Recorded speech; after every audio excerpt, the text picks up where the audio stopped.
Hi there.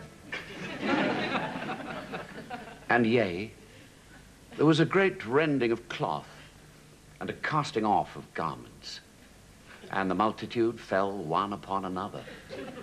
Man lay down with the beast of the field, and the high priest do fornicate with his neighbor's wife. Then, after lunch, the synod settled down to its normal business.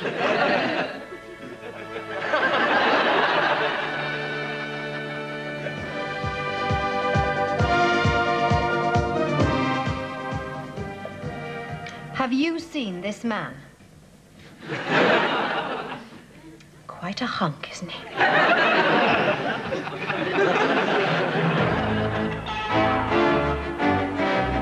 So what happened to all those promises of cheap, clean power that the nuclear scientists promised us? We have with us tonight Professor Herbert Schwartz from the University of Ohio. Good evening. So, Professor Schwartz, what exactly has happened to nuclear fusion? Well, our experiments on nuclear fusion have been curtailed. Nuclear reactions have presented... Sorry, Professor, what was that word you used? Which word? The one beginning with N. Nuclear. Nuclear fusion. Yeah, it's not actually pronounced nuclear. It's nuclear, as in the word nucleus of an atom. The nucleus, yeah. No, nucleus, not nucleus. Nucleus, okay? Yeah. Anyway, experiments in our laboratory indicate that we should be concerned... Hold on a second. What is a laboratory? A laboratory is a place where we do experiments. Ah, a laboratory. Laboratory. Do you go to the lavatory? No, you go to the lavatory. No, I go to the men's room. We are presently intending to orient our research schedule more in the direction of advice about... No, stop right there.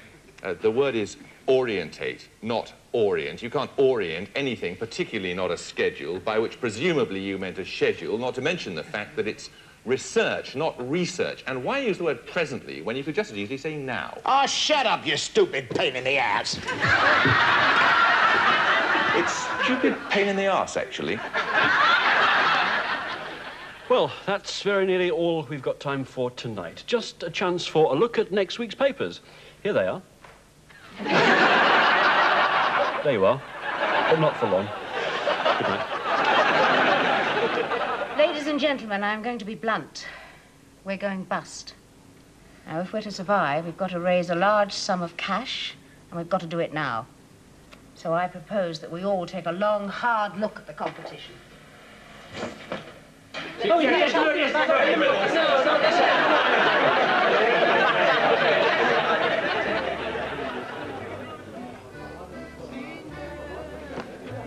Ah, I see you've got the new Fela Kuti album. You're into world music? Not seriously, I dabble. Have you seen this? It's a Peruvian ocarina band. It's quite haunting. Oh, yes, yeah. But have you heard their second album?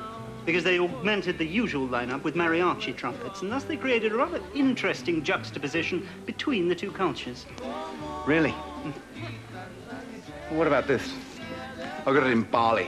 It's quite rare. It's like a cross between gamelan and Javanese nose flute music, but they use Fender Stratocasters. Oh, gosh, yes, that old mob. Well, of course, they've split up now. The Katook player went on tour with Peter Gabriel, you know. Okay. How about some Patagonian leg waxing music? Now, that I would like to get my hands on. Ah. Because my copy got scratched. Wellington Duke music from Natal? I'm afraid Paul Simon ruined that for me. Did he, the bastard? Well, let's see what else we got. What about a North Korean banjolele cover version of ABBA's greatest hits? It's very commercialised, isn't it? Very commercialised. Well, how about some Appalachian frog-popping chants? Croatian record stomping music? Songs of the Bolivian bum flute? Paraguayan llama humping music? No, wait a moment. What's this? I don't believe it. This is incredibly obscure. Yeah, I'm very proud of this. Very rare indeed. Hale Pace, greatest hits. Only one copy ever made. Hello, I'm Nanette Newman. You know, people are always asking me, hey, what's the best way to feel young? Well, why don't you do what I do? Undo some buttons and stick your hand up his shirt.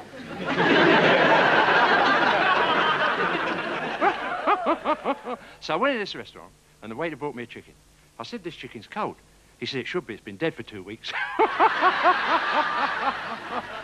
know what happened then? He brought me another chicken.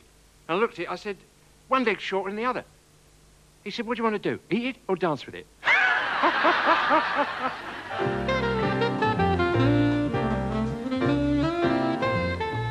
Earlier this month, among scenes of great emotion, the curtain finally fell on a performance hailed by critics as a masterpiece of drama and one of the great theatrical turning points of the 20th century. I am, of course, talking about Michael Barrymore's Strike It Lucky. Hello, Joan. Michael, strike it lucky. Is it metaphorical? Pardon? The microwave oven isn't a microwave. It's a statement of understanding in a material world. The matching beachwear is a reference to Kierkegaard, and the Vauxhall hatchback is presumably quite imaginary. Yeah. Well, Michael, what first appealed to you about the piece? Was it the wonderful script? The script? What is a hot spot? Not a good spot. That's Chaucerian. Do you want to keep that prize or bank it? Is that from Pinter? Well, no. Well, yeah, I can see where you've been misled there. They actually are both Barry Criers. Michael, I'd like to take you back to the beginning of your career now. Yeah, I mean, I'd how love did you to. get started? Well, I went to Raga originally. Raga? Yes, Raga. Raga, Uh-huh. the Royal Academy of Game Show artist. What about your other of course colleagues, other famous people there? Were you? Did you mix with some people? Well, who were perhaps yes, as you famous don't as tend you to are? mix. It depends who's got the best contract at the time. You know, you tend to, we all smile at each other and say, well done, That full To smile. Brucey, Bruce? Old Bruce was there, yes. Bruce, I think, started for about, 4 or 5 years, and then he came out, he decided to opt out. So he only got, my love, took him 2 years to get that alone, because he makes it look so easy. He makes it look easy. But you have to learn that kind of thing. Well, that is the art of being a game show host. It's very None of us skilled, get it. isn't it? Yes. I didn't appreciate this at Lord all. Frankie Howard. Yes! That's not easy. Isn't it? No. You've got to slam something really tight, hard in to make them do that, I mean, you don't hang on. You don't go...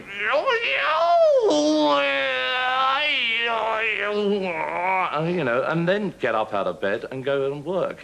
Michael, it's been a pleasure to talk to you. Thank you very much. And I wish you all the luck, and I hope that one day that we'll see you, Joan. Me? In the game. I nearly said on the game there, Joan. It's not my kind of thing, Michael, Well, for really. 20 grand, anybody would be. Hello. Oh, you people make me sick. Haven't you got anything better to do with your time than pester me with your pathetic phone calls night after night? Well, you've got to be a pretty pathetic excuse for a man if the only way you can get what you need is by phoning me at night. Yes, that's exactly what I think of you, snivelling little worm. Anyway, which town is it? And the name of the people? And you put it in the oven at mark 6, that's about 400 degrees Fahrenheit, 200 degrees centigrade, for about 25 minutes.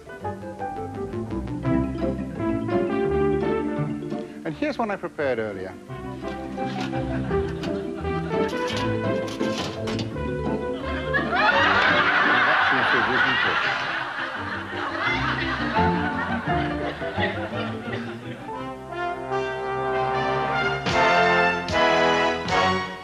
Good evening. Tonight we examine global warming, the consequences for Britain. Dr. Jeremy Tapscott, what exactly will the effects be? Well, I think the most obvious dramatic effects for this country would be the rising of the sea levels. I mean, that would spell absolute tragedy because an area, for example, like East Anglia would disappear completely. Yes, well, I'm not sure that tragedy is quite the right word, but obviously we're talking about a significant... What do you mean tragedy is not quite the right word? Well, it's just that I don't feel that the potential disappearance of East Anglia, a drab, flat region of mind-numbing nothingness, could be classed as a tragedy, that's all. Well, I'm sorry, this is serious. I mean, the flooding could spell total annihilation for the indigenous population. Oh, yes. The slow-blooded, inbred people of East Anglia, what a loss to humanity they would be. Anyway, Professor... Well, it's not just East Anglia. I mean, Wales would be 6 feet underwater. I've been there on holiday. Wales is permanently under 6 feet of water. Belgium would disappear. Oh, well, there you go. Holland? Totally inundated. Well, it would have to be good for Scotland's chances in the World Cup. Look, I was told this was a concerned, caring, investigative programme. Well, you were informed wrong. Frankly, I'm bored of doing these. I'm fed up with the hypocrisy.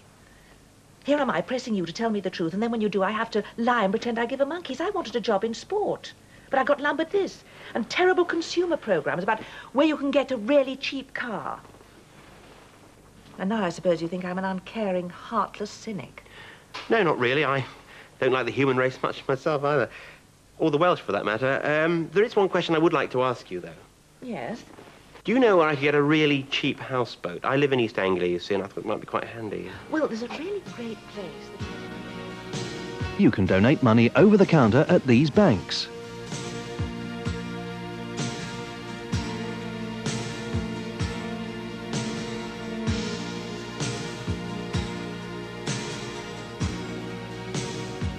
Or these building societies.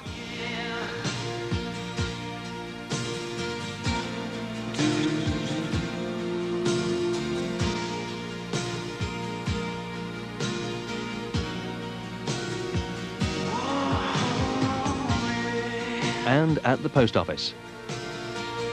Cheques or postal orders can be made payable to Comic Relief, Gyro Bank plc, PO Box 555, Liverpool, L69 3NG.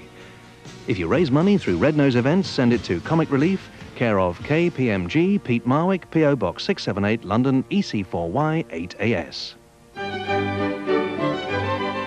And now Richard Briers appeals on behalf of the Viewers and Listeners Association. Good evening. We at the Viewers and Listeners Association receive countless complaints about the state of broadcasting in this country. Our postbag reflects the horror of parents who see their children laughing at the suffering of others, manipulated by the actions of insensitive individuals who, heedless of the damage they do, profit from the pain, humiliation, and degradation they pump daily into our living rooms. So, on behalf of the viewers and listeners of Great Britain, I'd like to make this appeal. Jeremy Beadle, will you let me stop it?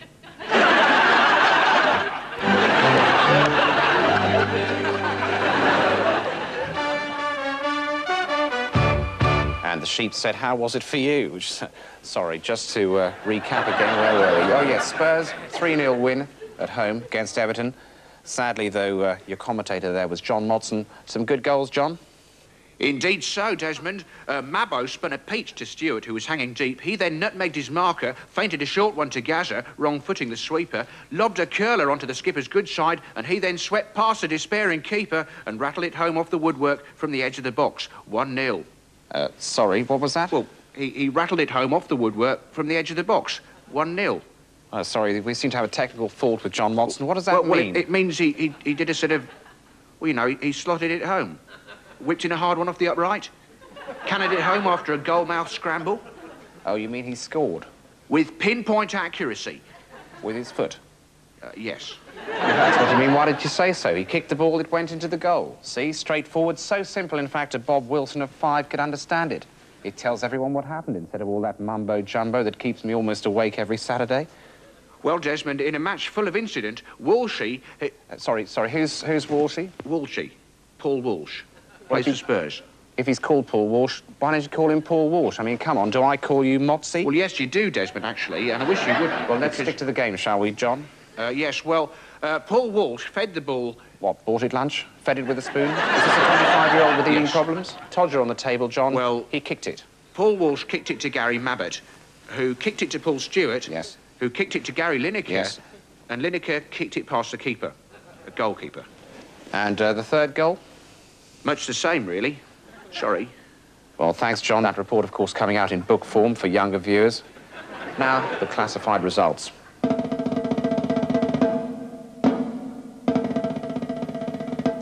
Sir Walter Raleigh, by royal proclamation, you are hereby sentenced to death by the axe.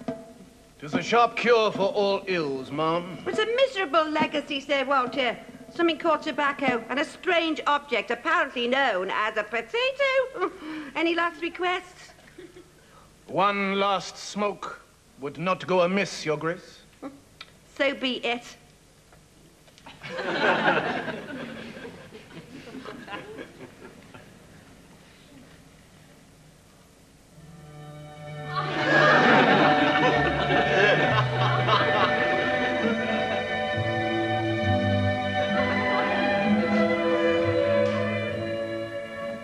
Do sit down. Thank you. So, Mr. Hamilton, what can I do for you? Well, it's very simple, actually. I'd just like to make a will. Very wise. And basically, I'd like to leave everything to my wife. To your wife? Yes, the lot. To my wife. No children? Well, yes, 2 little ones, but obviously my wife will look after them. Obviously. Yes. Dear Mr. Hamilton, the river of marital relations is a cataract bestrewn with submerged perils. Once you're out of the way, there's nothing to stop her locking the kids up in a broom cupboard and buggering off to the Bahamas with some well-endowed windsurfer. Well, she doesn't know any windsurfers. You have proof? Well, no, but I know... I beg you to think of the children. 2 innocent mites, consigned by a heartless, pleasure-seeking mother in a one-piece bikini to spend the rest of their lives in a state brothel. Well, all right, then. Set up a trust for the kids. Could you nominate 2 reliable trustees? Not your wife, obviously. No, not her. There's my brother. Your brother? The windsurfer? Well, he doesn't... Well, of course, I've no proof he doesn't. The bastard! What about the house? She won't get her hands on the house. Understandable. I mean, why should you sweat bullets to provide her and your brother with a love nest while your toddlers are thrown out to hustle for pennies on the filthy streets of Farnham? Never. I'll sell the bloody house. Excellent. We can handle the conveyancing. And I'll sue for divorce immediately. Wise move. We'll handle the separation. My own brother. My God, he'll suffer for this. I'll kill him. Oh, and we'll naturally be willing to handle your defense. Thank you so much. You've been wonderful. When I think what could have happened without your advice. Oh, just doing my job, Mr. Hamilton. Oh, and I can also recommend a top-class adoption agency in Rio de Janeiro, if you'd like us to handle the sale of your children. Why should I want to sell the children? To pay my fees, of course. Now, if you'll just sign here. As top international models, people are always asking us one question, aren't they, Annabel? And that question is, how do we look after our skins? Shall we tell them? Give him lots of strong lager. And polish his boots daily.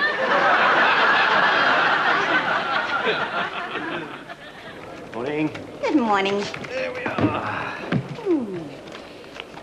Smoking or non-smoking, sir? Non-smoking, please. Or vegetarian or regular meal? Regular.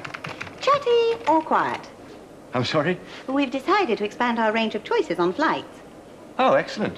So, would you like to sit next to someone going on and on, barracking you with endless anecdotes about amusingly incontinent relatives, or sit next to some miserable sod with a book? Well, I think I'll go for the quiet one. Excellent. Single or married? I'm married.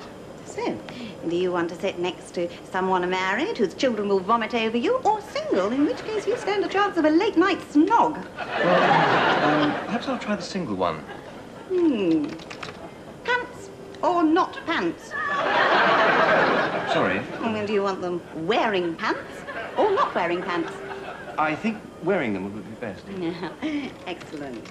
Religious or non-religious? In other words, when you hit turbulence, do you want them to pray or just scream like hell? I think I'll go for the religious. Well, there you go, sir.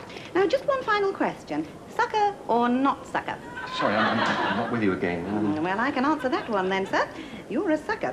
We've been doing a survey about just how willing people are to answer totally stupid official questions, and you have scored 100%. According to this, you want to sit next to a mute, carnivorous, nymphomaniac nun.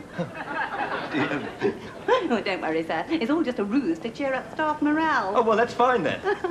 In fact, I only had one more question to ask you. Now, let's see if you can get this one right. Okay.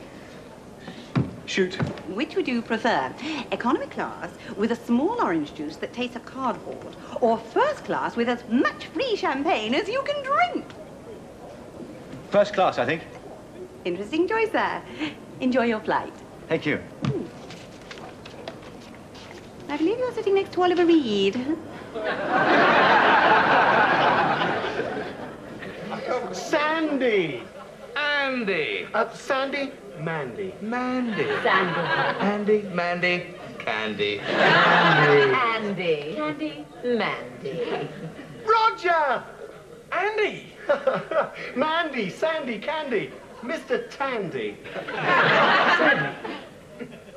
Mandy. Candy. Candy. Mandy? Mr. Tandy. Andy. Mr. Papadopoulos. No need to be so formal, Andy. Loosen up. I want you guys to just call me Randy. Actually, I think we'd rather not.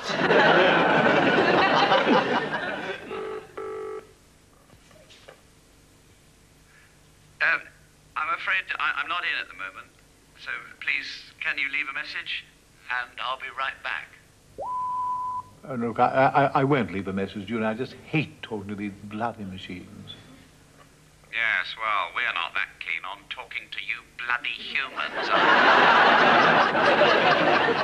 Okay, you guys, now here's what you do today. Fat Tony. Yeah, boss. East 23rd to West 23rd. Oh, boss! Ah, shut up. Okay, won't kill you.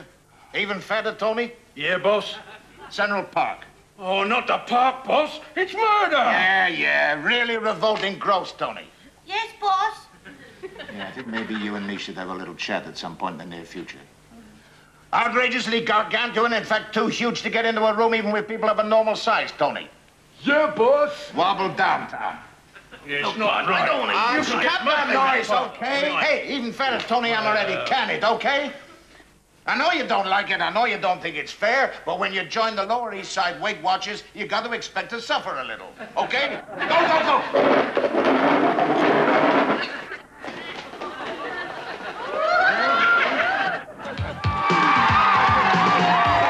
Thank you very much.